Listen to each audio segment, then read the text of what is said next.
আসসালামু আলাইকুম। এটা হচ্ছে কালো জাম। অনেকেই চিনেন এই জামটা।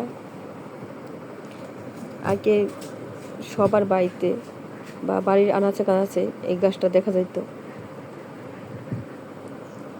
অনেকে আমরা খেতাম, কিন্তু এখন এই গাছটা প্রায় বলতে গেলে হারিয়ে গেছে।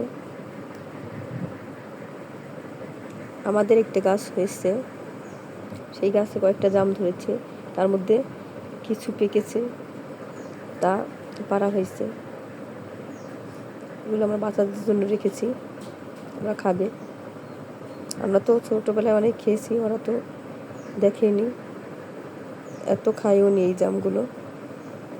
আজকে ওদের মাখিয়ে খাওয়াবো। এইগুলো আমরা ঝামিয়ে খেতাম।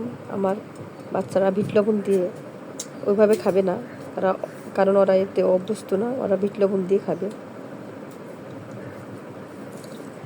দেখুন বিট লবণ দিয়ে খেতেছে।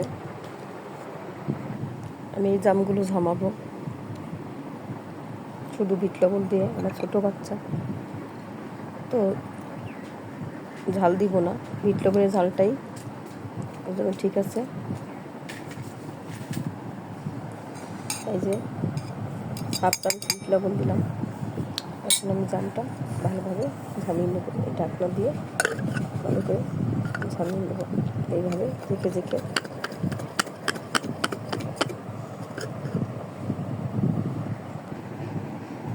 জামটা আমার ঝামানো হয়ে গেছে, দেখেন গ্লাসের ভিতরে।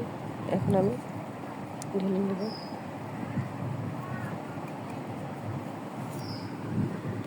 দেখছেন কি লোভনীয় লাগতেছে। এখন আমার বাচ্চারা খাবে এটা। আপনারা আপনাদের ছোট বাচ্চাদের এইভাবে খাওয়ানোর ট্রাই করবেন। ঝাল দেইনি, বিট লবণের ঝাল। আজকে এ পর্যন্ত, আবার নতুন কোনো ভিডিও নিয়ে আপনাদের সামনে উপস্থিত হবো। সে পর্যন্ত ভালো থাকুন, সুস্থ থাকুন। আসসালামু আলাইকুম রহমতুল্লাহি ওয়া বারাকাতুহু।